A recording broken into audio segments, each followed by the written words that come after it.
خانوما خیلی شلوغ میکنن، این جمهوری اسلامی واسه اینا رو جدا میکنن، واسه همینه. من متوجه شدم. عرضم به حضورتون که خیلی خوش اومدید به مونتگومری کالج. میبخشید ما امروز مجبور شدیم به خاطر تعداد sorry for the Farsi به خاطر تعداد جا رو عوض کنیم. اگر زورمون برسه وقتی جمعیت زیاد میشه میتونیم به طور مدام اینجا داشته باشیم جلسه IAAP رو. بنابراین یا اینجاست یا جای قبلی. کیش مورد این که ما یه ساعت بارون با وقتی RSVP میکنن رو کامپیوتر تعداد از 40 که به بالا میره اعلام هم کردن مثل که رو وبسایت هم هست، ولی دیگه باعث شرمندگی برده. یه خوشرویی بده چشم. من عرضم به حضورتون که من قبل از که شروع کنیم من 2 تا اناونسمنت خدمتتون عرض میکنم، فرمت برنامه رو هم خدمتتون میگم. عرضم به حضورتون که برنامه 45 دقیقه نوت خواهد بود، نیم ساعت هم گذاشتیم واسه سوال پرسش، ولی چون موضوع خیلی سکسی هست ممکنه 45 اون نیم ساعت بکنیم 45 دقیقه، ولی قرار شده که فرمت ما این باشه که در حین صحبت the program will be 45 minutes of lecture and then half an hour to 45 minutes of Q&A. However, we've said that since this topic is very sexy and hot and there may be a lot of questions, each person should get one question at a time and then their time will come around. And this was a, I think, convenient procedure to implement. I'm going, yeah. Oh, sorry. No question during the presentation, please, because we may get distracted and we won't make the time. I'm going to make 2 announcements and then introduce our esteemed speaker tonight. As you know, it's the New Year is coming right around the corner, the 21st. There are 2 things that I'm going to announce. One is Maryland University's, now if I get this straight, what's the I for? Iranian. Iranian Graduate Student Foundation, right? IGSF. They were sponsoring a Nowruz celebration on the 18th of March, and they were going to be dancing, music, and good food, just like tonight, right? Wow. And that's the ticket is $20, and we may send an email, and if you were interested in knowing more about this, we can send you an email. Also, on the 26th of March, there will be an Iranian New Year celebration here. And we will have, if not everything goes right with our scheduling, Ardawan Mufid is going to present the Shahnameh and Haji Firuz, and it's going to be an interesting program with him. Oh. That will be here. And it will be 2 hours with music and in the big cafeteria. But space are limited because this time we're cutting the numbers by half. Last year we had 350, now we say maximum we can have 175. So Children are allowed? It depends what age you the cut of it. Babies. Let me start by introducing, now I got excited when I heard his name was Ferrari. So because I don't have any ideas, nobody's going to get a car, he's right? Not this next time. If they ask good questions. Yeah. Well, I had the pleasure of reading his bio, and I'm really impressed. We have a very good speaker tonight, and I should tell you, his degree is in political science and history from Purdue, and then his doctor of jurisprudence, his law degree, is also around here, Mountain State? No, Mary St. Mary, that's right, Mary St. Mary from here. No, from Texas. San Antonio, Texas. Oh, that's right. Okay. So you're not excited? No, I got excited because our sister university here. Oh. I'm still excited. I also learned a new acronym tonight. I'm going to give you the acronym. OFAC. This is the Office of Foreign Asset Control, which works under the Treasury Department.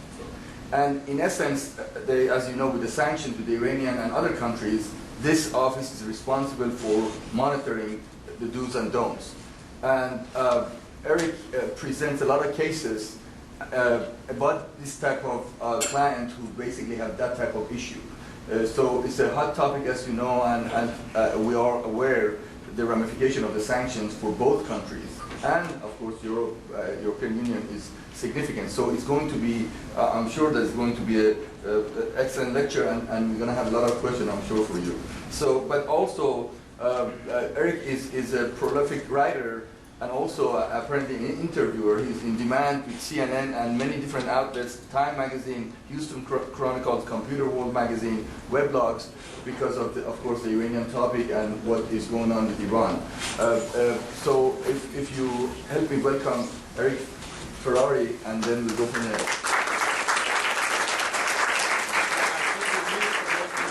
Information about him. His mother is Iranian. That's true. She is. And I wish she was here because she loves sabzi polo and mohi, so she would have a good time. As a matter of fact, are you ready for me to take it away? Yeah. I don't know how much use this camera is going to be because I'm a trial attorney and I happen to walk around a lot when I'm speaking to a jury, so I just have this natural tendency to walk. Hopefully it's not distracting. Hopefully I still get some good footage out of that. When they asked me to come speak here tonight, I was very excited. I speak on Iran issues, particularly Iran sanctions, quite frequently. Let me put this down. And so I was excited to come out here and be able to talk to members of the Iranian-American community and explain Iran sanctions, what they mean, and address this very pointed issue, which is scientific and academic collaborations. Usually when I'm asked to speak, it's just a general overview. What are Iran sanctions? What can we do? How do we transfer money? And I talk about these issues all day at work. And I don't forget who I was speaking to, but I work literally 15 to 18 hours every day. 12 of those hours are devoted to Iran sanctions. So it's a huge area, it's a hot topic, and I get more and more calls every day. So I was excited to come here and speak.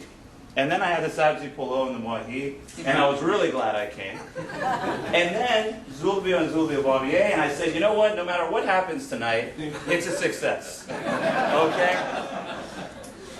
So what we're going to talk about, the sexy title is Bridging the Gap, Scientific Academic Collaborations Between the United States and Iran. Really, I'm going to divide it into two parts, okay? And that's going to be just a general understanding of what we mean when we're saying Iran sanctions. What are Iran sanctions? Who do they impact? What do they entail? Why are they there? Okay, develop this understanding, and then we can delve into the deeper topic, which is these collaborations, which will be the second part. But before I even get into that, I want to just kind of get on my soapbox and address some issues here. I represent clients all across the world. I've been to Slovenia, I've been to Australia, Dubai, Mozambique, California, Washington, D.C., Maryland, everywhere in between, okay? Because of Iran sanctions. It is an issue that impacts everybody who has any kind of nexus or connection to Iran. So it's not a problem for the government of Iran and the government of the United States. It's not a problem for companies or banks in Iran and companies and banks in the United States. It's a problem that affects Iranians all over the world, and particularly Iranian-Americans. Because OFAC, the OFAC, is the agency that administers these sanctions, and they're here in America. So when they go to enforce sanctions, who's the most readily available source of violators? Iranian-Americans. They have access to your records, to your bank records. Okay? They have the authority to send you a subpoena, and you have to answer that subpoena and provide them information. So really, more than anybody, Iranian-Americans are impacted by these sanctions. Okay? So it's an important issue. It's one in which I learn something every day. And sometimes what I learn is good and it's interesting, and sometimes what I learn is tragic. And one case in particular really led me to engage upon this speaking tour. I have a case out in California right now, and it's a couple, Iranian-American couple, and they fell on some hard times. They owned some businesses, and they were running short on money. So they called their dad in Iran, and their dad is an older gentleman, he's 85. They said, Dad, we really need some money to help us out. He said, no problem. So he's an older gentleman in Iran, he doesn't know what the sanctions are, he doesn't know what the United States law is. So he takes the money, $75,000, he gives it to his family friend. He says, please, I know you travel back and forth to the United States, please give this money to my family. Okay. Innocent, right? He puts the money into his bank account of his company in Dubai. He transfers it over to Bank of America. and then he writes a number of checks to my clients, all for less than $10,000. And there's this perception that if it's under $10,000, it's okay. We'll talk about that tonight. The next thing you know, they're sitting there watching TV, and they hear at their door. Who's that? Two nice gentlemen in suits, Agent Smith and Agent Harris from the FBI, have stopped by to see them. And I say, we have these bank records here. We're looking at these bank records, and you got this money from this person. Who is this person? And they said, yeah. They said, oh, this is just our family friend. Please come in, sit down. The next thing I know, I have a phone call from these people, and they're under investigation by the Federal Bureau of Investigation. Okay? They are facing a criminal prosecution of up to 20 years in prison. For what? For accepting money through what they call Voluntary. Okay, the U.S. government. That's how serious this topic is. And that's why, once I got that case, I went to LA and I sat down with the prosecutor and I said, listen, what are you're going to put these people in jail? Where did the money go? To the mortgage, to the kids' school? I said, you want to put these people in jail? He said, Mr. Ferrari, they engage in a violation of the IAAP. You're an expert in this area. You should be fully aware. I said, and the guy's name is Tony. I said, Tony, come on. You're in Los Angeles. You're going to get at least one person on that jury who's either Iranian, married to an Iranian, or friends with an Iranian. Do you think they're going to convict somebody? He said, maybe, maybe not, but this will send a message. What message do you send? What message do you send? People don't know what the law is. People don't know what the law is. So after I had this conversation, I went back and I said, you know what? I called my friends at PIA, and I've been doing a number of speaking engagements with PIA, and I said, guys, we have to spread the word about this because Iranian-Americans don't know that this is illegal. The U.S. government knows that it's illegal, and they're going to go prosecute people for this. So, anyways, that's me off my soapbox. I'll get into actual subject matter of Iran sanctions, but I just want to really reiterate it's important stuff, and it affects everybody in this room. Let's start with a general understanding. The Iranian, and when I say Iran sanctions, what I'm really talking about is Iranian transactions regulations. Okay, there's a few other Iran programs. There's Iranian assets controls regulations. That was enacted by Carter. Okay, there's the Iranian financial sanctions regulations, which was enacted last summer. There is the Iranian human rights sanctions regulations, which just came out a few weeks ago. Those don't really impact the average person or the average Iranian-American. But the Iranian transactions regulations does, and it is a comprehensive trade ban. Okay, so let's think of this as a canvas, and the canvas is white. You can't do anything in relation to Iran. Just start with that premise, and then we'll build on top of it. Who does it affect? U.S. persons. What is a U.S. person? Obviously, U.S. citizens, okay? If you're a United States citizen, you're a U.S. person. I get this question all the time. Mr. Ferrari, I'm also Iranian citizen. Doesn't matter, okay? Dual citizenship doesn't matter. If you carry that U.S. citizenship, that status, you are a U.S. citizen for purposes of defining U.S. person and for purposes of falling under the jurisdiction of the Iranian transactions regulations, okay? And I should note here, you are a U.S. person wherever located. So it doesn't matter if you're in Iran and you engage in this activity, if you're in the United States, if you're in Japan, or if you're on the moon. Okay? If you violate the sanctions anywhere, the U.S. will exert jurisdiction over you. Okay? Permanent legal residents, green card holders, okay? Also considered U.S. persons. So let's say somebody has their green card, they go back to Iran, they work for a few months. Are they allowed to do that?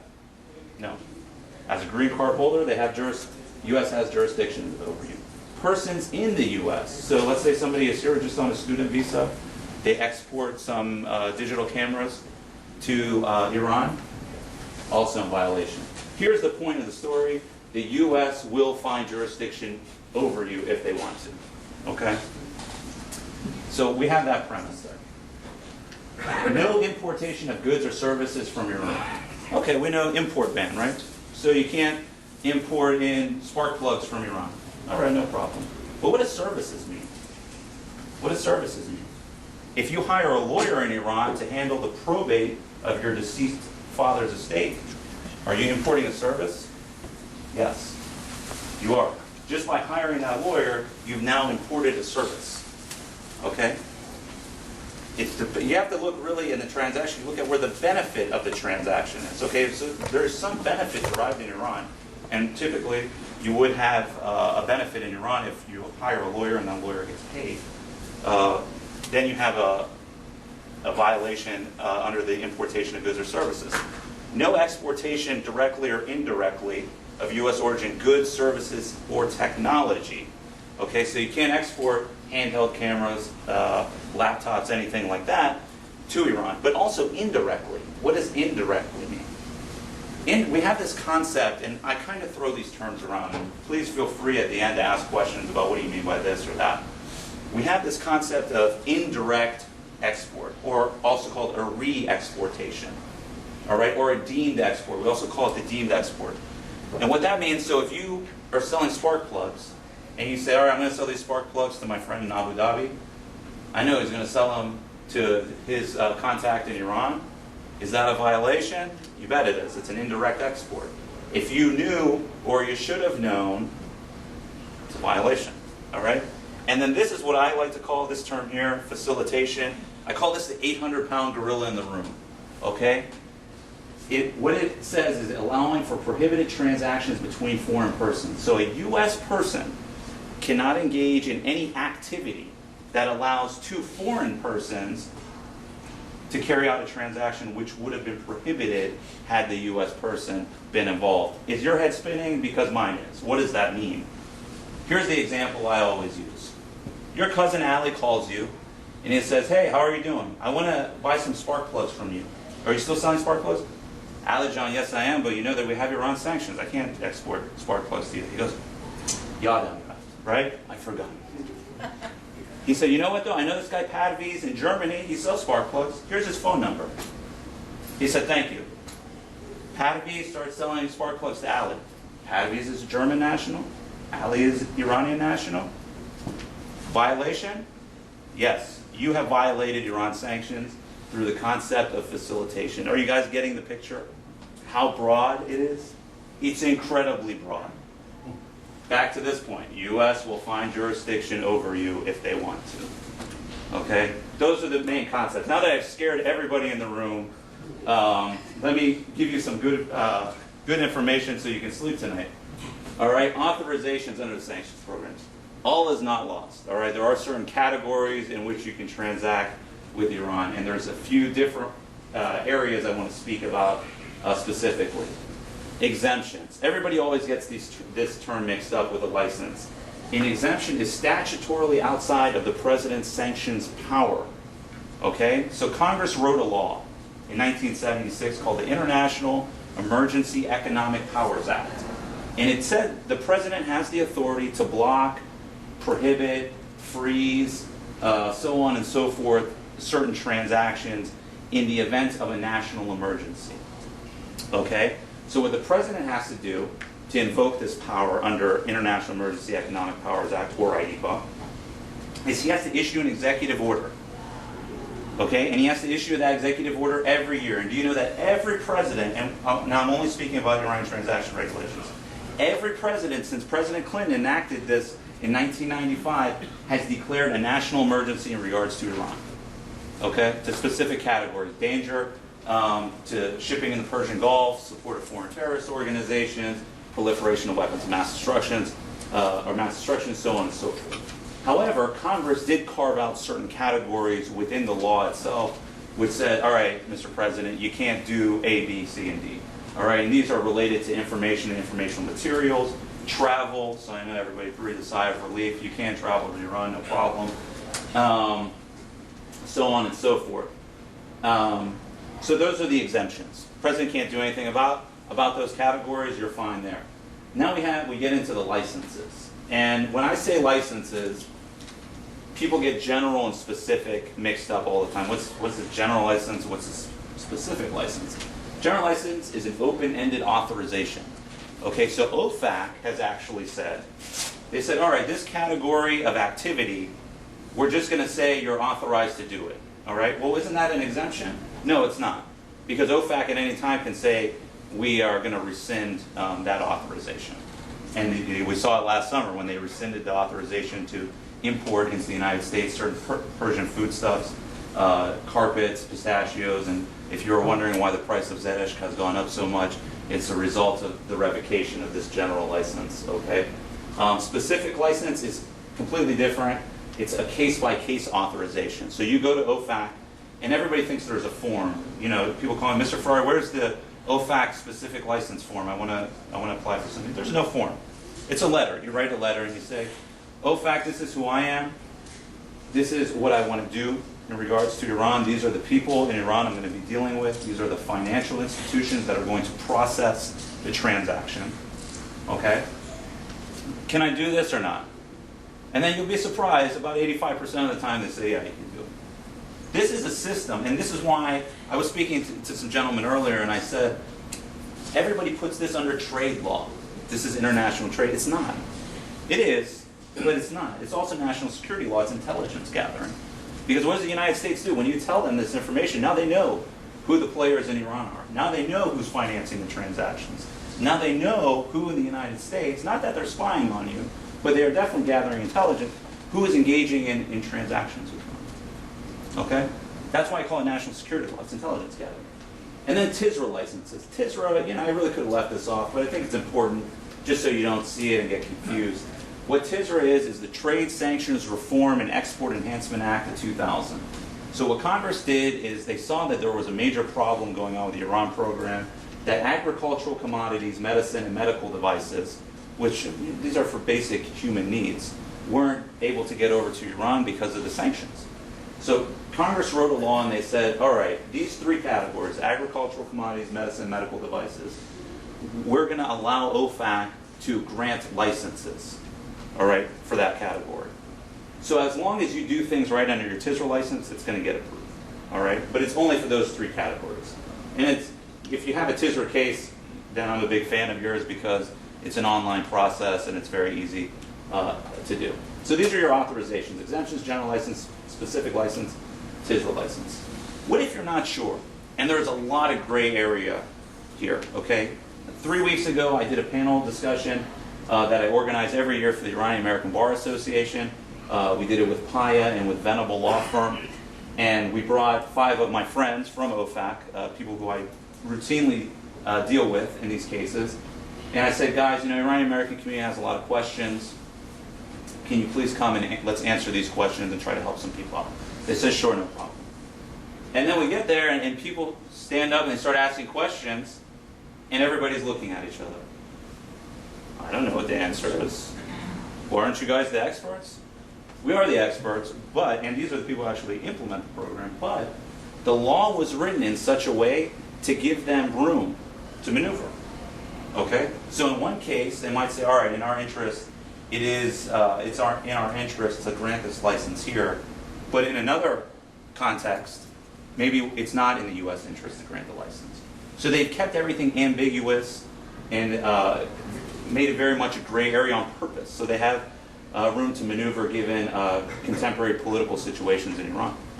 So for example, and actually this came around to bite them, when we had the 2009 election unrest, U.S.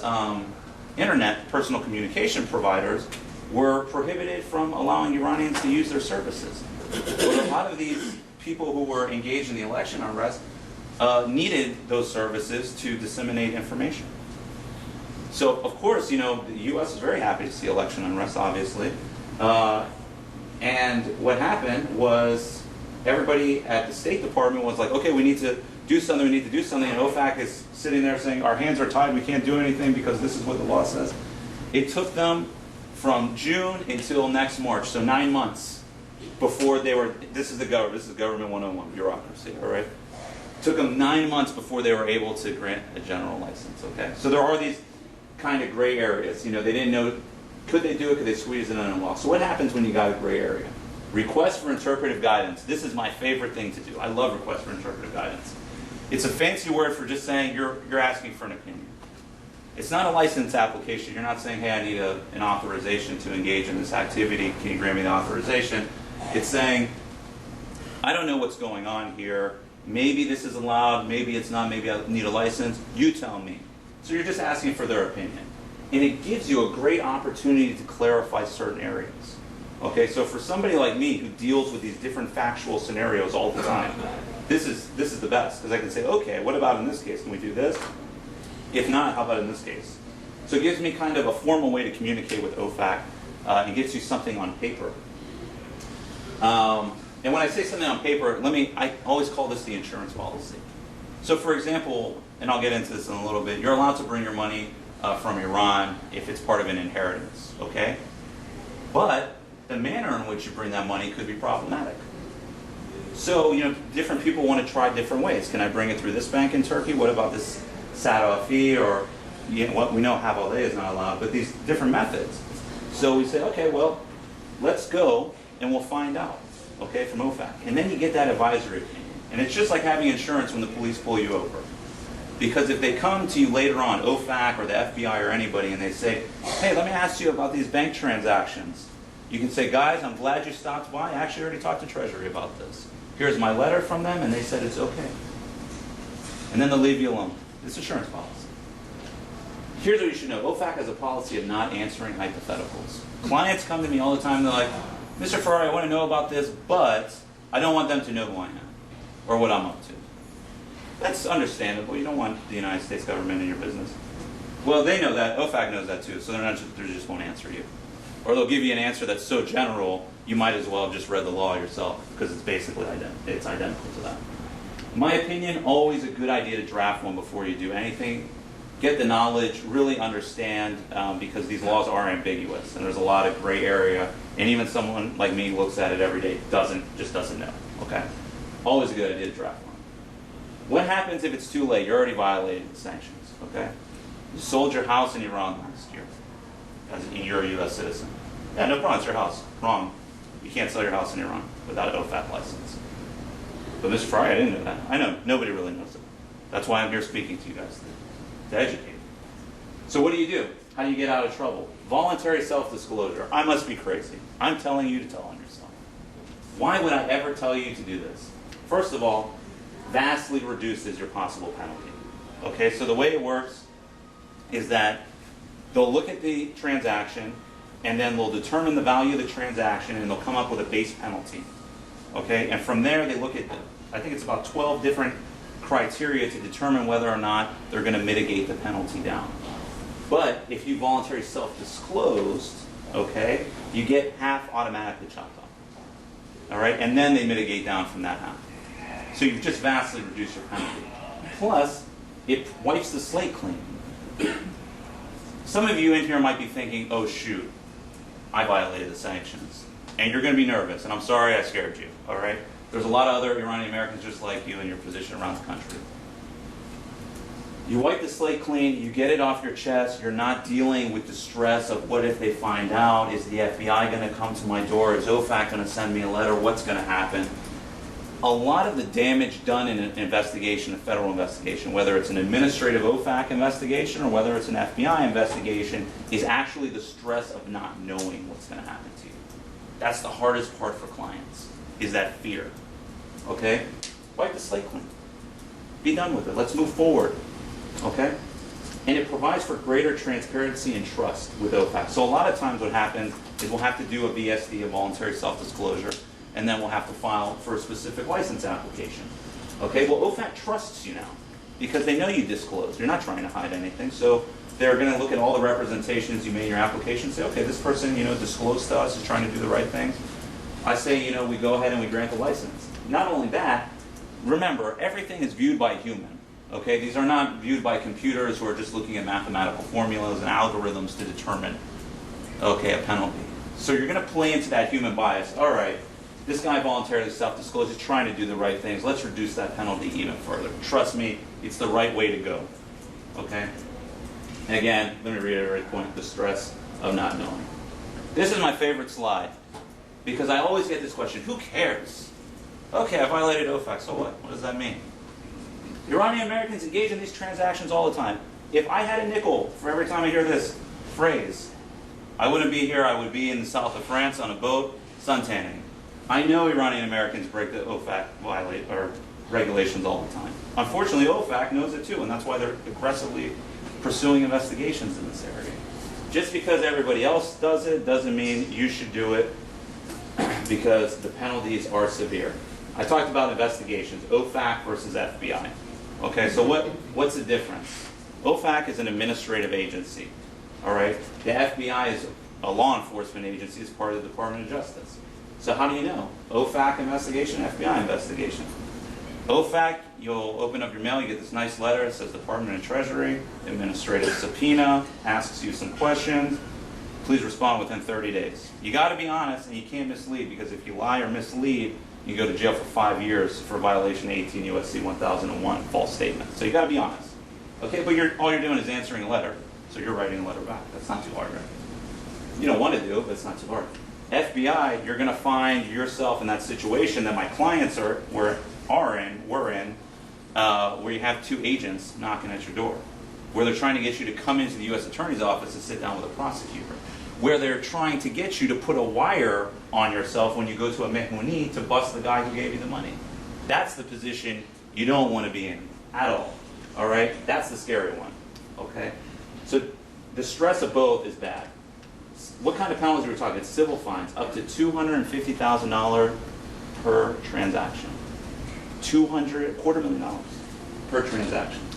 Do they hand these out to individuals that high? No, I've never seen one that high. But the banks have been getting hit. I don't know if you guys heard not a few years ago, last year, I think Credit Suisse got a $9.4 million penalty, civil penalty. HSBC got another ridiculously high one. So they are starting to use higher penalties. This is the scary one. Criminal prosecution up to 20 years in prison. Okay? That's the statutory max. So that's the highest the court can go in sentencing you. Is anybody in here familiar with the name Mahmoud Reza Banki? Has anybody heard that name in here? Well, then you know that Mr. Banki was the young, talented gentleman, and I say talented because he's a very educated guy. He's, from what I understand, is a very smart guy, who was running, according to the U.S. government, a money transmitting service. So he was basically doing have-all-day and serving as a broker in a have-all-day transaction. Mr. Banki was convicted by a jury in the Southern District of New York, and he's now serving 2.5 years. And people called me and said, Mr. Ferrari, 2.5 years for this? And I said something, and I'm going to say it here, and I apologize if I offend you. His sentence was light. Okay? That's not my personal opinion. It's not my moral belief. It's my professional opinion. Understand, in the criminal system, in the federal criminal system, we have guidelines. And the guidelines provide for a manner to mathematically calculate an appropriate range of sentences. Okay? So I don't want to bore you too much with the details, but imagine you have a chart. And in the columns, you have criminal history category. So you've been in trouble 0 times, this column, 1 time, this column, so on and so forth. And you have a base penalty assigned to every particular offense. This offense would have been a violation of 50 U.S.C. 1705B. Okay, what do you think the base penalty is? 26. That's before any other kind of enhancement for conspiracy or money laundering. So let's just say they give you the most vanilla, plain indictment, and you get convicted of that, just this one thing, and you started at 26, and you've never been in trouble in your entire life. Okay, so you go to the sentencing guideline, you go to column 0, you look down at 26, and the number says 63 to 78. That's months. 63 months is the minimum sentence that the federal sentencing guidelines recommend for a violation of Iran sanctions. 5 years, 3 months. So when I say Banki got off light, it's because he had a good judge, and the judge was somewhat reasonable, although if I was a judge, I would have dismissed the indictment, and he gave him about half that time, 2.5 years. So serious issues, serious penalties. This is my little saying, don't follow your friend's advice, don't roll the dice. Every day, I have somebody call me and say, I sit here and I give them my spiel on Iran sanctions. I say, you need a license, you should do this. And they say, Mr. Ferrari, my cousin in Iran told me that I can do this. He said, he's in Iran. I said, well, these aren't Iranian laws, these are U.S. laws. He said, nah, people do, Iranian-Americans do this all the time. Okay? So I'm sorry, but I wouldn't follow your friend's advice on this one, or your cousin's advice. And I respect everybody's friends, family, everything, but the consequences are just too severe. All right, so that's the general idea behind Iran sanctions, Iranian transactions regulations. Let's talk about this more technical stuff and try to forget some of the some of the tragic information I just provided. Informational materials exemption. I noted that earlier. That's one of the exemptions to IAAP. Okay? It results from the Berman Amendment. So there was an actual amendment to this law which said informational materials can flow unhindered between the United States and Iran. But people took this thing way too literally. Okay? It doesn't, there's a lot of ins and outs. It doesn't cover everything. Okay? For example, it does not cover technical or software data. So if you are building a website, and you build part of the website, and your friend in Iran builds the other part of the website, you just violated Iran sanctions, because it doesn't fall under this informational materials. Also notice what I wrote here. When you have technical or software data involved, there's also additional provisions found in the EAR, the Export Administration Regulations, kind of outside the scope of this discussion, but you should be wary of it if you're into that sort of thing, technical and software data. So what kind of articles can you export under this exemption? Publications, films, so like, Roznameh, magazines, movies, posters, CDs, art, these sort of things. Okay? This CD-ROM one is interesting. It depends on what data is on there. Okay, I actually have a client up in Boston, and they had hired 4 Iranian computer programmers.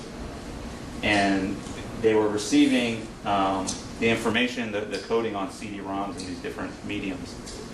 And they said, no. They said, Eric, don't worry about it. It's on CD-ROM, it's okay. I said, guys, I'm sorry, it's not okay. And they said, no, we think it is. I said, all right, well, we filed a request for interpretive guidance. OFAC said, no, you can't do that, okay? Since that time, we voluntarily disclosed and moved on. But you gotta be aware of what's on the CD-ROM. So, okay, does it fall under the exemption, or do I need a license? Remember, if it's not under exemption or general license, you can still apply for a specific license. There's no rule saying don't apply for a specific license, unless that specific license is in relation to a blocked bank, which we'll get to later, okay? Generally no license needed under the exemptions except when articles not fully created at the time of export, okay? So look if there was any substantial alterations. So if you begin writing a book here, okay, but it has to be finished in Iran, and this kind of goes in my next point, then that's not a exempted transaction. You have to have a license to do that, okay? Like I said, publications, Iranian co-author. So you got to really watch, and that's the whole point of this, was talk about collaborations. It depends on the collaboration. Most of the time, it's not allowed without a license. Anything dealing with creation, manufacture, distribution, and marketing of information. Okay? So yeah, you can, creation is kind of already under the substantial alterations. So it's got to be created here or there, and then it can be transferred. But nothing dealing with the manufacture, distribution, or marketing that does not fall under this exemption. And you should also understand in these sanctions, when you get licensed or when something is authorized under a general license or an exemption, it also covers transactions incidental. So a lot of people have said, well, I created it here and we're just selling it in Iran, so marketing is incidental to the export. No, it's not right. Neither is manufacturing distribution. My opinion, and I always go back to this, you should file a request for interpretive guidance to be safe. Don't move forward until you fully understand what's going on. If you still don't fully understand, at least you have that insurance policy in your hand. Professional associations. Good news for this organization, membership can be extended to Iranians and dues can be collected from them.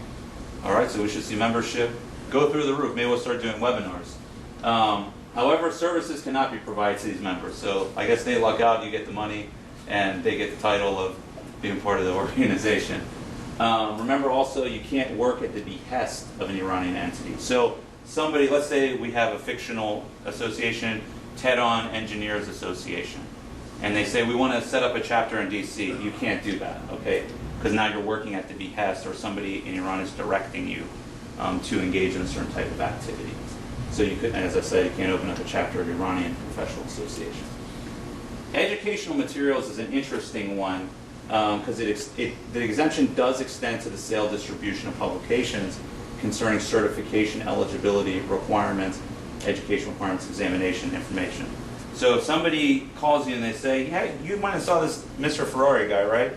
And you say, yeah, I saw him. They say, you know what, I think I'm going to be a better sanctions lawyer than him. I just need to take the bar exam.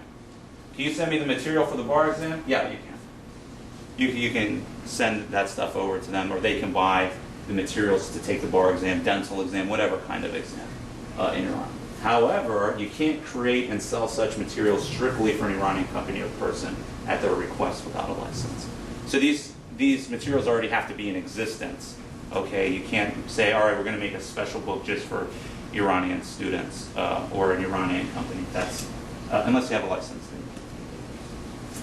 Importation of Iranian goods and services. This topic is just like the exportation exemption, except it's called the importation exemption. Remember, so long as the articles were in complete existence prior to the export and not made at the behest of a U.S. person. So you can't say, you know, I want you guys to write a book on Iranian banking law and send it over to me so I can distribute it. That's prohibited without a license. Again, you know, I know these rules are kind of repetitive, so I apologize, but no editing, artistic collaboration for information. Think substantive changes, okay? Translation, grammatical changes are allowed. There's a famous OFAC case, not really a case, but OFAC matter, in which I think it dealt with the movie Shrek, and there was a question of, they obviously produced Shrek here and manufactured and distributed here, but then they distributed it to Germany, I believe, and dubbed it into Farsi. And there was this big concern, I think there was actually an investigation surrounding it, whether or not that was a violation. OFAC said it's not. Translation and grammatical changes are allowed. However, if they would have gone in and added new scenes to Shrek, that would not have been allowed without a license. However, you should note that obviously Iran is operating under a different set of laws, and some of those laws are fueled on moral or religious considerations. So if there has to be some deleting and editing to conform with their laws, then that's allowed for without a license. Copyrights is an issue. It really doesn't come up too much. It comes up with the big firm stuff. Not too much for the layperson though. But basically what OFAC says is a transfer of a copyright from an Iranian national to a U.S. person is considered incidental to the importation if it's considered a standard industry condition. This is a funny position that OFAC takes, because OFAC actually took the same position with us at the IAAP when we were going to do our conference. We said, you know, we're running out of room, or we think we're going to run out of room. We don't think we're going to be able to meet demand. Rather, maybe we should charge for this event. We said, well, can we charge because we have government officials coming and speaking? So I called my friend over at OFAC. I said, hey, you know, you guys are coming to this thing. We want to know if we can charge. And she said, well, is charging a standard industry condition for this type of event? And I said, you know, this sounds awfully familiar. So that's what they're talking about. If it would normally occur as a condition in that particular field, then hey, no problem. You can transfer the copyright without a license. This is a big one. This is a slide I want to spend a little bit of time on. It's a little bit off topic, but it's a topic that touches everything I've talked about tonight, and it's funds transfers. And this part's going to be a little bit anecdotal in the fact that when I went to Dubai last October, I have some Iranian-American clients. They have an office here. They also have an office in Dubai, and they invited me over. And I really wasn't sure why they were inviting me over. We didn't really have any case going on or anything. And I found out when I got there why they invited me over. They had brought about 7 or 8 extremely big business people from Tehran to come and ask me questions about sanctions. And I did that. And the concerns were troubling, and the opinion of these individuals was troubling. Because the one guy said to me, I'll never forget, I said, well, you know what you got to do? I said, you've been breaking the law for a long time. You got to disclose, and you know, you got to get a license and sell your company. And he said 2 things to me. He said, Eric, first of all, I inherited this company from my dad 20 years ago. There's nobody in Iran with enough money to buy this company from me. Okay? So who am I going to sell it? What's a license going to do? Who am I going to sell it to? The other thing he said is, he said, Eric, what do you want me to do? Do you want me to go stand in the unemployment line in California, because he's from California, or do you want me to be a millionaire? And his position was, okay, that transferring money from his, and here's the real point of the story, is he was having problems because he couldn't find a bank to facilitate the transactions. his position was that these sanctions have made his business so difficult and getting money back to his bank accounts in the United States so difficult that he was going to renounce his U.S. citizenship. That's the power and the impact that these sanctions have. Somebody's actually going to renounce their U.S. citizenship just so they don't have to deal with it. Okay? So what was his problem? Transferring funds. Okay? Here's what you should know. Non-SDN Iranian bank. What is SDN? Specially designated national. Okay? Specially designated national is somebody who has been designated in particular by the United States government as violating a certain sanctions program, and all U.S. persons are prohibited engaging in transactions with this party. Okay? Now, when you're dealing with Iran, you're dealing with a country-based program, so it covers all of Iran. But you can get licenses to deal with those people, right? No problem. You can't rarely get a license, I should say, to deal with an SDN. Okay? Now, what was that? So, when you look at who the SDNs are, we're talking about Bank Sadoff, Bank Sadoff, Bank Melli, so on and so forth. There's a bunch of them. So here's my practical tip for the night. Here are the banks. I'm going to give you 3 banks you can use. Okay, so take notes. Iqtisad Novin, Parsian, Samoyed. Those are the ones my clients use. All right, OFAC says good banks. All right. What happens? You say maybe, maybe not. That's what OFAC so far hasn't blocked them, so we're working with what we have available to us. Unfortunately, Citibank has declined to open their branch in Tehran, so we got to deal with what we have. So, anyways, the point is these banks have been designated not under Iran sanctions. This is interesting, but under the weapons of mass destruction sanctions, because there's a whole different program for proliferators of weapons of mass destruction. So OFAC didn't have the authority to block anybody under Iranian transaction regulations, but they're clever guys. They said, okay, well, we'll just say that these guys are helping the government of Iran procure nuclear weapons, and we'll put them on this list over here. So you got to be careful, all right? Because not only, once you deal with them, not only have you violated Iranian transaction regulations, now you violated the weapons of mass destruction sanctions regulations. That's not good, okay? So find a non-SDN Iranian bank. I just gave you 3 examples. And then you have to send the money through non-U.S., non-Iranian intermediary financial institution outside the United States. This is where things get really, really complicated and really bogged down, all right? Because people say, all right, Eric, that's fine. And this is getting back to the guy's story. He said, but we can't find any banks that will send the money for us. They're all too scared to do the transaction. Because these aren't guys, sending $20,000, $30,000. These are guys sending millions and millions of dollars back to the United States. And there was one story, there was another guy there, he had 62 OFAC licenses to import products from the United States. 62.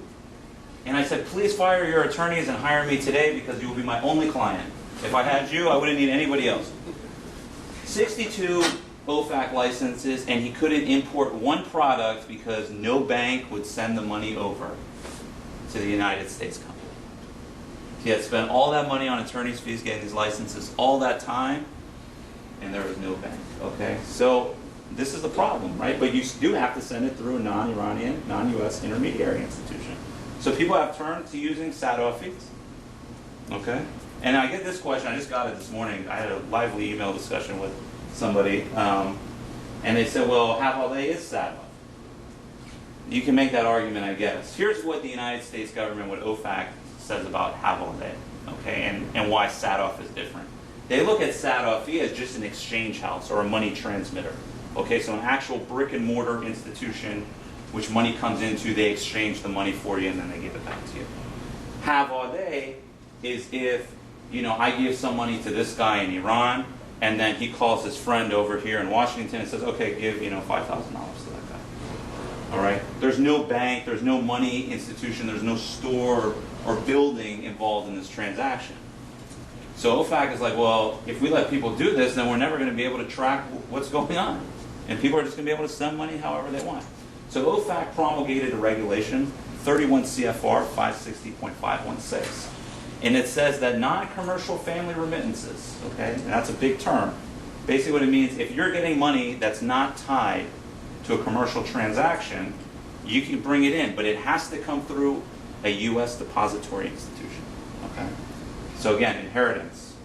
If you get it, yes, it can come in, but you can't bring it through Haval Day. But you can use a Sadoff fee, like the kind found in Canada. There's two big ones, Persepolis and Safeway, that my clients have used. Now, Persepolis, I don't know too much about them. Here's what I do know that scares me. Their name has come up in a number of investigations I've been involved in, okay? But when I ask my OFAC folks, I say, hey, guys, Persepolis, yes or no? They said, what is Persepolis? And I said, no, guys, seriously, I know you guys know. You guys know everything. You're the government, right? They said, I explained what Persepolis was, and they said, no, it should be fine, but here's the problem. They're a Sadoff. They're a Sadoff. Here's the problem with Sadoff fee. Sometimes it's hard for the U.S. bank that's going to receive the money from the Sadoff fee to tell where the money came from. Okay? So even though it's allowed under OFAC's regulations, the banks might react because they're scared. So the banks can do one of two things. Okay? They could block the transaction. Well, they could do one of three things. They could reject the transaction, just say, no, we're not going to do it. They could block the transaction, which means they take your money and they put it in an interest-bearing account. And now you have to go to OFAC and spend 2 years of your life trying to get them to issue a license to unblock the transaction. You'll have to undergo an investigation and deal with it. I know a lot of us in this room, myself included, still have connection with people in Iran, frequent. Maybe a lot of you travel back and forth to Iran. Maybe a lot of you know people you want to engage in business with them. Don't be scared. All right? I know it's scary, but don't be scared. Just be honest, okay? You have any, well, we're going to do a Q&A, but even after the event, here's my information. That's my office number, 202-280-6370, Ferrari@ferrarilegal.com. I recently published this book, Iranian Transactions Regulations Practice Guide. First ever book on U.S. economic sanctions ever, but it is very technical. It's really written for lawyers and business people. If you want something to put you to sleep and you're sick of paying for sleeping medication, this is the book to buy, all right? This is very technical stuff, but some people like it. I don't know why. And then sanctionlaw.com is my blog. I write about these issues daily. I do a number of kind of practical tips, drafting an OFAC license application, what do you do with inheritance, so on and so forth. So you can also look at that blog and hopefully gain some information. So with that said, thank you very much. Thank you for having me again, and I hope I didn't scare everybody too bad. You can go ahead and clap.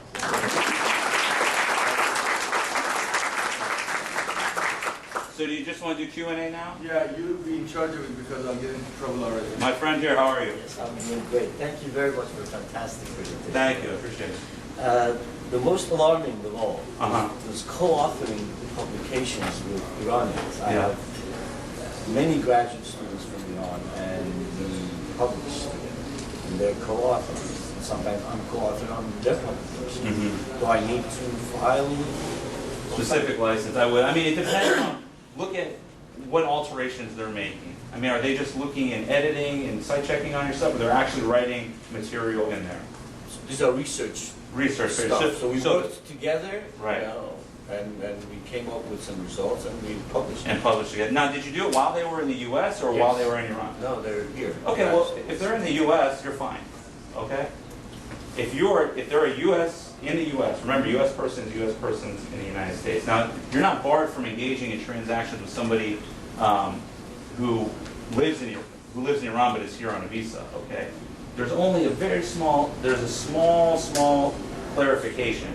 If the person normally resides in Iran, they could be blocked under this program. However, I would say, and I talked to the former Enforcement Section Chief Allison Cooper about this exact issue, because I have a client who, you know, the CEO is in Iran, but it's kind of in Dubai, and it's kind of a gray area.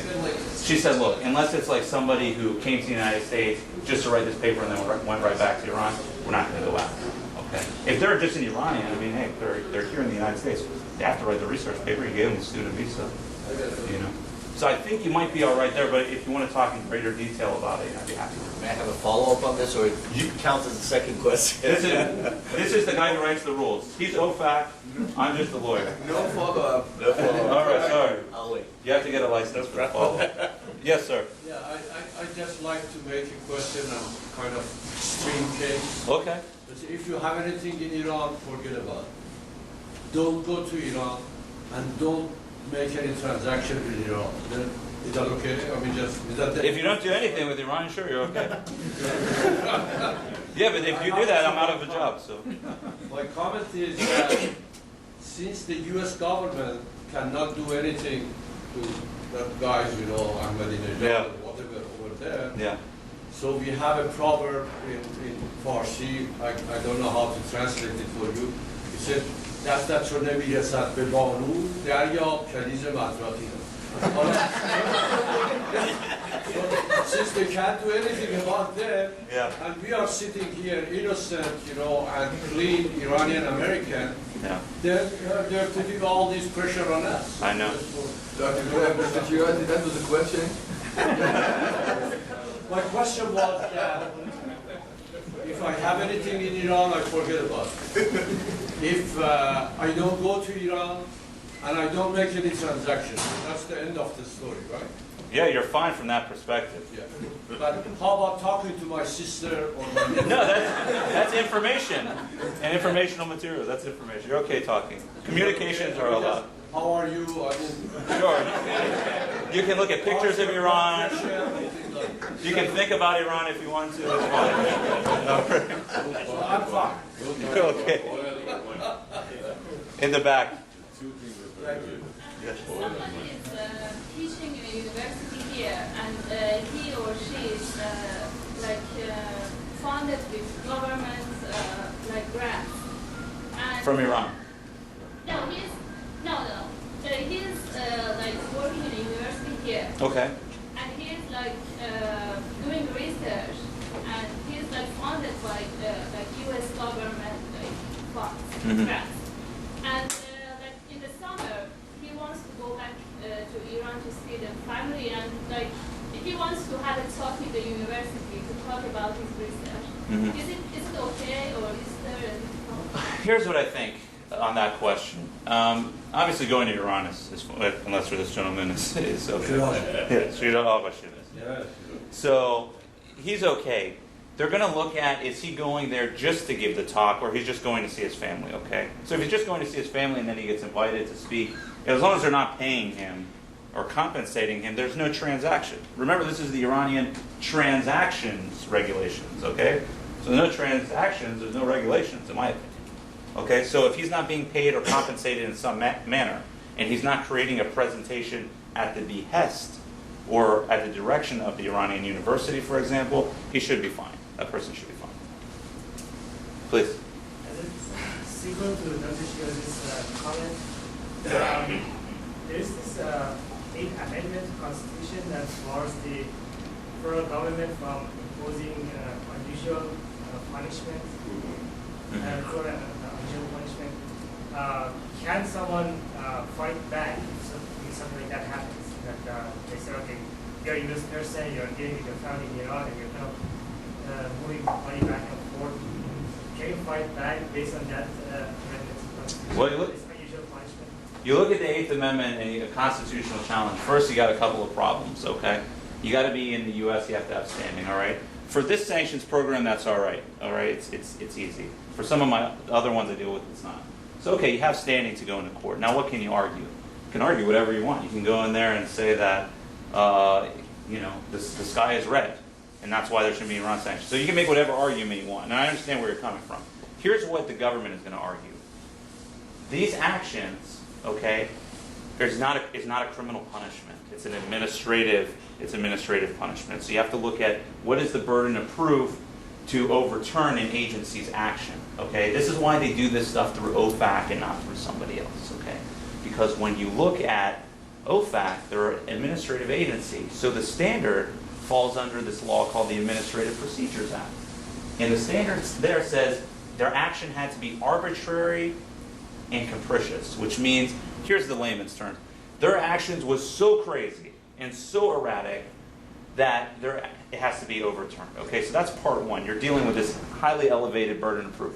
Part two of this problem is that the judiciary traditionally has said we defer to the executives in matters, to the executive branch in matters of national security. Okay, so the court gives great deference to the actions of the executive branch. OFAC is part of the executive branch. It's Treasury. It's under the president. So you can make that argument. I don't think you're going to get anywhere with it. The courts have been very supportive of OFAC and what they've done. So. Even though the act is the government's act, the difference between probably the government of Iran and the U.S., but the punishment Is being meted out on Iranian-Americans. Still, If someone has permanent resident or citizen in U.S., can they go to Iran and work part-time, short time or long time? No. No, you can't. Unless you're part of there's 6 international organizations. Amnesty International is one of them. There's some other one, like I think UN, Human Rights.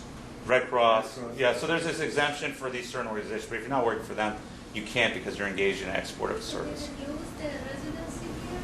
Or? No, you're not going to lose your residency. If they find out, you could go to jail. Yeah.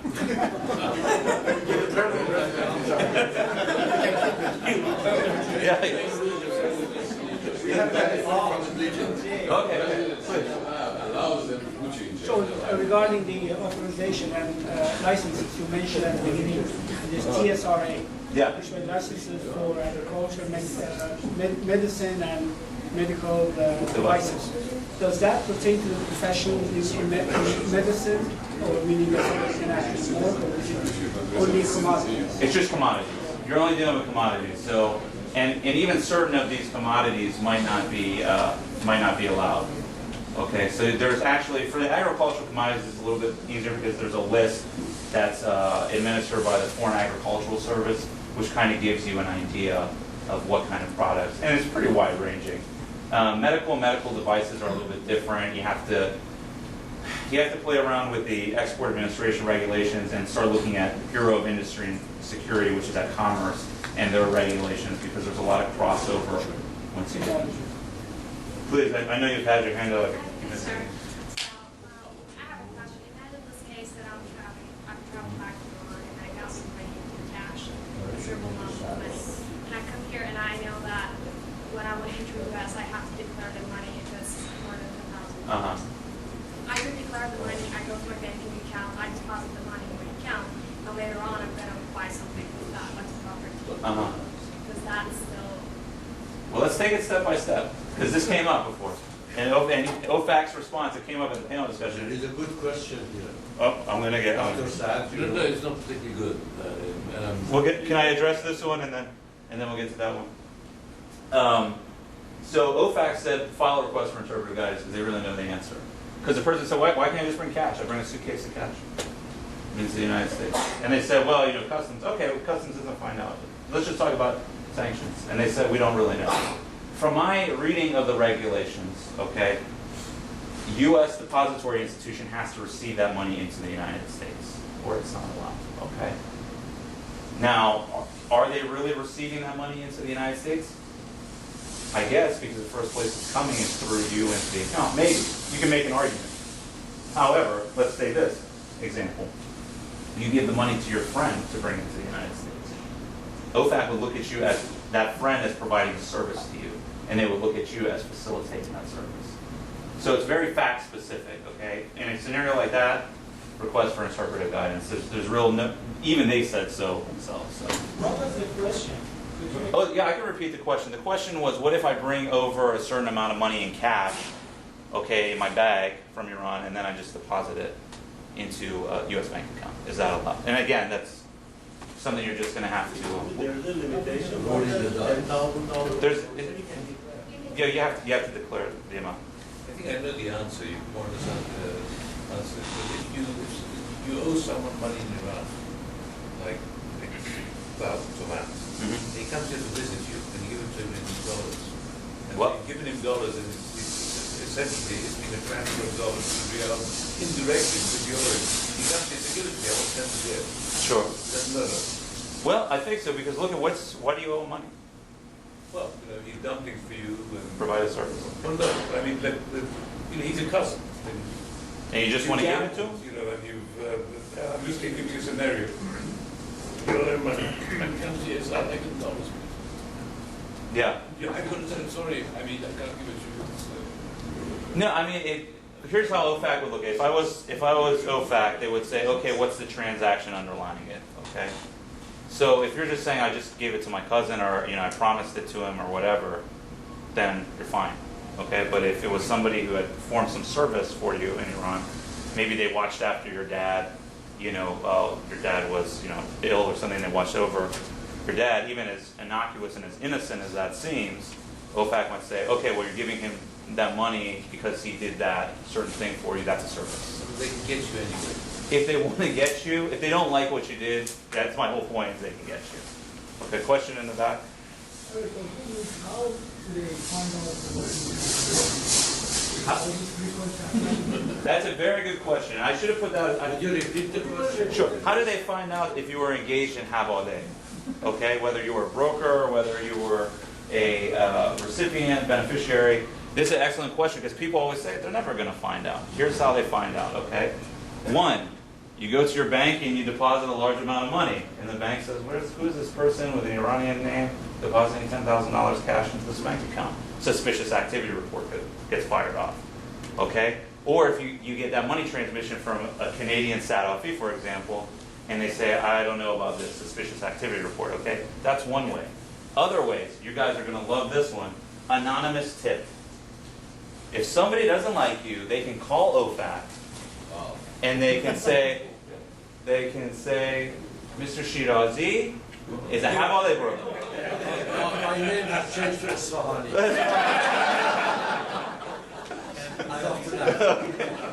So this literally can happen, okay? So that's another way. So we have that. We have anonymous tip. Confidential informants. Some of this stuff, it almost seems like you're watching a movie or you're watching a TV show. So let's say you're friends with somebody, and you don't know this. Maybe this person is involved with drugs, and they get caught, and they say, you know what? To get a lower sentence, I'm going to give you guys some information. The police and the law enforcement, FBI, whoever, they always want to hear this stuff. They say, what do you got? They say, I know this guy. He's involved with. He's a Hawala broker, and he's bringing money for Iran for other people. That's another way. So you got SARS, which is suspicious activity report. You have confidential informants. You have anonymous tips. You have just other investigations that are going on. It's so strange, particularly in Washington. There's so much going on underneath our feet all the time. There's criminal investigations, people wearing wires in unrelated matters, and then they just pick up on this information. Okay, and the FBI will pick up on this information and will tell OFAC about it. So you can get caught that way. So they actually communicate. Sometimes. That's a good point. My guys I was telling you about in Boston who hired the computer programmers, for 7 years they were paying these guys, something like that, and they were filing 1099s with the IRS. And I said, the IRS knew about this stuff. You guys didn't know? They said, you guys are the same department. They're like, we don't really talk that much. So, I know you had a question off back then. Yeah, I keep receiving two kinds of requests from students and faculty in Iran. Some of them, they want information, like papers, scientific articles, and publications. And the second type of information they want is that they obviously apply to different universities and they want advice on which one is better, which program is good, which program is bad. In a way, it's a service, like, although it might be free. So what's your take? Number two is fine. It's fine. And that's information. Number one is problematic. If they want research papers, what is the data contained in there? Is it technical data? There is mention of the Computer World article. This was an interesting thing that came up. So with the advent of social media and Twitter and Facebook and all this stuff, okay, there's boundless opportunities to violate the sanctions. So let's say you're an Iranian graduate student here and you develop, I'm not a very technical guy, I'm a legal guy, let's say you develop some sort of technology and you write a paper on it, okay? And then you put that technology on the social, I don't know if you guys are familiar with Scribe or DocStock, there are these websites you can post your documents to, and you put it on there and then you share it via email to your family in Iran. And one of your family members uses that information in some project they have, okay? That's how broad it is, okay? So technically, I'm not saying they would ever do this. Public information. You could say it's public, but you could also say it's an export. So not only would... If you publish it in a conference or in a journal, that becomes automatically public information, doesn't it? well, here's where, but not for technical or software data. So certain types of information, yes. So that's getting back to the point why this thing is so complicated. If you recall, you can't export technical or software data, even if it's in a public forum. Can I say something here? Sure. I think, sure, it is public, but if they had access to them in Iran, they didn't ask me. So it's public to us, but it's not public to them because they don't have the resources to access. That's why In that they factual- contact me. In that factual scenario. But in this factual scenario that you're talking about, this website, this DocStock or Scribe, or any of these sharing tools involved, will all be liable for this violation. Now, before you go further, because I see it itching, let me just say one thing. Everything I'm talking about is technical, what they could do, okay? Not what they will do, all right? So it's just because you do it, again, everything is case by case, fact specific. So they'll look at something like you're saying, and they might say, no, we're not going to play this guy someone, you know? But anyways, please, I know you want to make Yeah, I don't want to, anyway, the key words seem to be data. You say software, technical, data. 99% of the time, we do not publish data. Sure. We publish techniques, results, Right. how to do things. Sure. Therefore, it will, if the word data actually comes in the law as software data, then I can very easily argue that the publications that appears in so-and-so journal is not data rather than technique. Well, I always agree. That's what I advocate to do. So you can always make an argument one way or the other. Okay, what I'm telling you is just if you wanted to get extremely technical into the legal theory of it, you could make an argument the other way for what I'm saying. But I certainly agree with you that you can make that argument as well. What is technical? Remember, none of this is defined, and what I said before, the laws are ambiguous on purpose so that they can look at it on a case-by-case basis. But the word data appears in the letter of law. I don't have the regulation in front of me, but my understanding is that it's technical data. So it'd be figures and numbers. Okay. Things like something that somebody can use to create a product or a technology. Okay? How do you think the full implementation of these sanctions have affected the big boys? Oh, that's a great question. This is a great Would question. you repeat the question? How has the implementation of these sanctions affected the big players in Iran? Okay. Well, here's what I always thought. You know, I had a talk at American University Law School 2 weeks ago, or last week actually, National Security Law Symposium. And some very ardent believers, Iranian-Americans who really believed in sanctions and loved the sanctions, said, Mr. Ferrari, don't you agree that these sanctions work and we need more sanctions? And I said, absolutely not. Okay? Because if you look at the meaning of why these sanctions were enacted, remember what I talked about? Executive orders. What were the purpose of the executive orders? To stop Iran's proliferation of weapons of mass destruction, to stop Iran's dangerous shipping in the Persian Gulf, and to stop Iran's support of certain organizations which the United States government has deemed terrorist in nature. Okay? But Iran's still doing all that stuff according to the United States. So you've had sanctions for 15 years, 16 years in May of this year, and Iran is still doing the same stuff. You're still mad at them. Okay? Here's who's being impacted. Okay?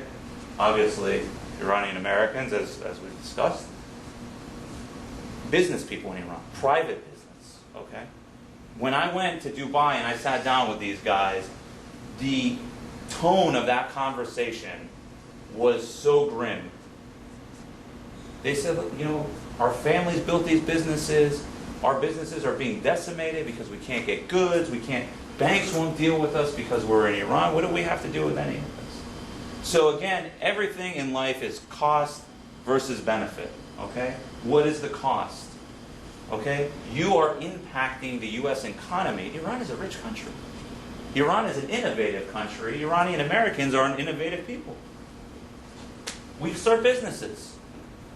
Okay? We build products. If you look at all the CEOs in the United States, there's a large number that are Iranian. My best friend, his name is Human Radfat. He lives in Boston. He owns a company in McLean.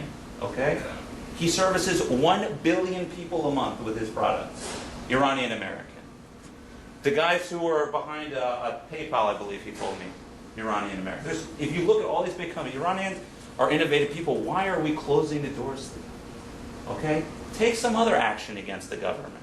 Okay? Find some way to target specifically the government. Well, why are you hurting the Iranian people? Why are you hurting Iranian-American people? That's my opinion, okay? Your question was, is it impacting them? I believe it's impacting, maybe not the political stability in the country, but it is impacting the business people in the country.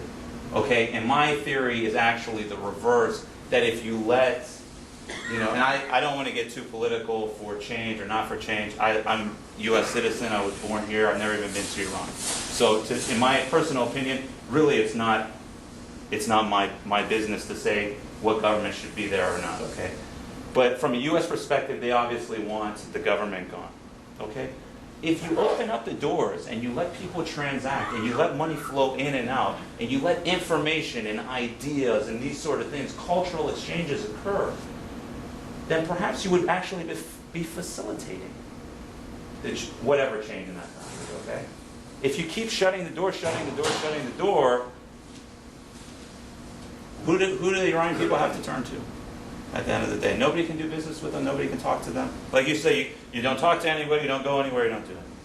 This is my opinion. I'm not a political scientist, okay? So please take everything I say with a grain of salt. I'm not a political scientist, okay? I'm a lawyer. Yeah, I'm really sorry for the time and money spent for Obama. He made it really more difficult. He made it a lot more difficult. The enforcement of Iran sanctions has gone through the roof. Yeah, so. On the publications, you talked about print media, you talked about magazines, you talked about books. Mm-hmm. What about reports? What kind of reports? Well, news reports? I mean. Well, it could be analysis, research. Would that automatically get the exemption? I think, most of what you're talking about, yeah. If you're just doing, let's say you do a political analysis of the country, it can't be used in any sort of technology or anything like that. Yeah, that's information. That's all. You're just spewing ideas, okay? Now, this is for the report itself, but would the transaction with it automatically get the exemptions? Yeah, because it's incidental. Now, you can't write a report here, send it to Iran to be manufactured or marketed without a license. But yeah, stuff like that is fine. Regarding interpretive guidance, considering two practically identical cases, and one of them the client get permission for that guidance, can it be used for the other party, or is it case by case? It's case by case. And can it be any inconsistency between those two cases? Absolutely, absolutely. Remember, these laws are driven by political considerations. So what is the current contemporary political situation between the two countries? All right, that's why a lot of times these license applications will be sent to the State Department, so the State Department can say, yeah, we're okay with this, or no, we're not okay with this right now. But the law is always changing based on the relationship. So if you look back to I think it was 1999 when Khatami was elected president, and people in the U.S. thought that there was going to be some sort of change, okay? Then they started allowing for the more transfer of, that's when they issued a general license for carpets and foodstuffs, okay? But now this last summer, when the situation they felt had gotten worse, now they took some of that away. So it does kind of, in some ways, reflect and model against what the political situation is. What? I know this guy was busy. And then you're next, I promise you. Actually, I got a little bit confused about the publication part. Imagine that it's just engineering books, and it's available through many stores here, and actually you buy a few and ship it to Iran. Is it, again, bending the law, or? Well, let's look at it. I know that you've talked about it. Sure. As long as it's not made at the behest and it doesn't contain very technical data, I think you'll fall under that exemption. Remember, a lot of this is gray area, so interpretive guidance. Please. Okay. You said if you have a house in Iran, and if you sell it, you have to inform the OFAC, right? You don't have to. I mean, you get in. You could get in trouble. Right. You could get in trouble either way, but at least if you tell them, your trouble will be cut in half. Okay, say you have inheritance, and you're part of you have sisters and brothers, and you're one of them, and they are doing transaction with your inheritance that you have given them Power power of attorney. So am I in trouble? Power of attorney, yeah, you can't, you're engaged in facilitation. This question came up too a couple weeks ago, same sort of thing. And I know the Iranian, I don't know if it's the Iranian interest section or whatever, at the Swiss embassy, they sign off on these power of attorneys all the time, or they notarize them. They have some process there where they're relying for them. OFAC said no. Because I have a case just exactly. Embassy approved power of attorneys is a no-no. That's what goes from here to there. Yeah, if you're signing off on a power of attorney, then OFAC will look at that 31 CFR 560.508 or 528, one of those two, and they will say, no way, facilitation. So since when this law was established? Because the power of attorney is like 10 years ago. So is the facilitation has been there since May of 1997, I want to say, but it might have gone back to 1995. So when you look at Iranian transactions regulations, OFAC says that there's three executive orders that form the basis. I really argue that there's four. The first one being in 1987 when Reagan enacted an executive order that dealt with oil and petroleum resources. Then you had Executive Order 12957. That was issued under Clinton, and that's where you first started to get the import and export ban. Executive Order 12959 was issued later in 1995 by Clinton, and then finally 13059 kind of rounded out the whole sanctions program. But these laws have really been in effect, the facilitation in particular, since 95. 95, 97 in that time. Sure. That was the first part of my question. So if you wanted to brought money back from Iran, even if it's inheritance, is it still safe to go back and declare, or if it's related to inheritance? Here's something maybe I should mention. Okay? 5-year statute of limitations. 5 years? Okay, so if you did it over 5 years ago, they can't punish you for it. You're okay. And then, is it some process that they still may be able to go back and check the past 5 years? Like if I apply for security clearance, is it possible they may check all my bank transactions? Sure, they can go back that far. And then it's like, then I have to explain that it was inheritance, or it's... Right, what you'll get is you'll get an administrative subpoena, you'll get a letter from them asking about certain things, and then you respond to them. So since I didn't hide anything, and it's coming very bank to bank, and I was careful not to do anything, hiding anything, I don't have to worry about it? I don't want to say you don't have to worry about it. If I want to, now the opposite, if I want to take money to Iran and just have, say I want to help my mother, or I want to... actually put an interest-bearing account, that would be a violation. Yeah, can I get interest. A special, you can get a license. Special license. You can ask for a license. Of course, not an SDN bank. I don't know if they would have let you in, because essentially what you're doing there is you're kind of investing the money. You're putting an interest-bearing account in Iran. So I don't know if they'll let you do that. Sending the money to your mom's fine, non-commercial family remittance. Sorry to interrupt. We have basically time to close this room, and also we have a meeting right now at 10, the executive committee for 15-20 minutes. So there are so many other questions. I'm sorry that I have to basically interrupt right now. One exception. Can we have a written exception for? Yeah, that's you know that you are talking to the. I'm sorry. You are talking to the Iranian Academic Association, right? Yeah. So with this connotation, but most of the members are Iranian-American.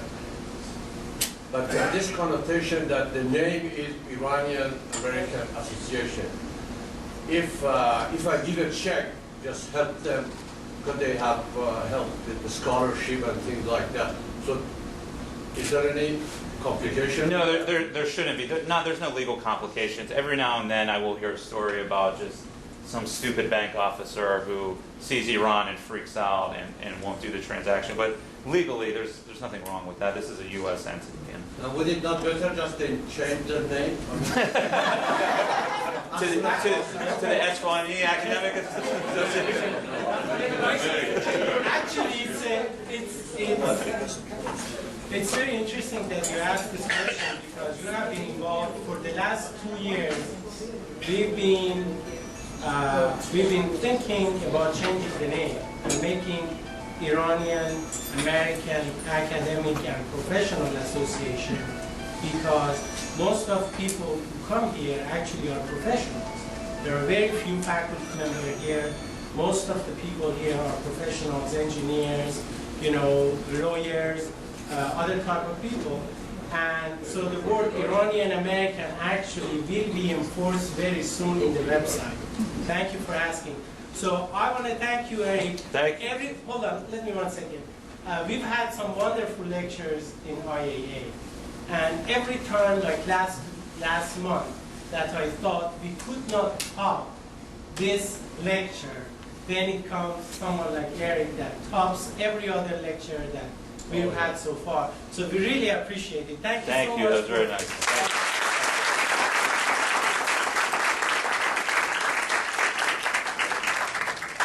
Sorry that your mom was.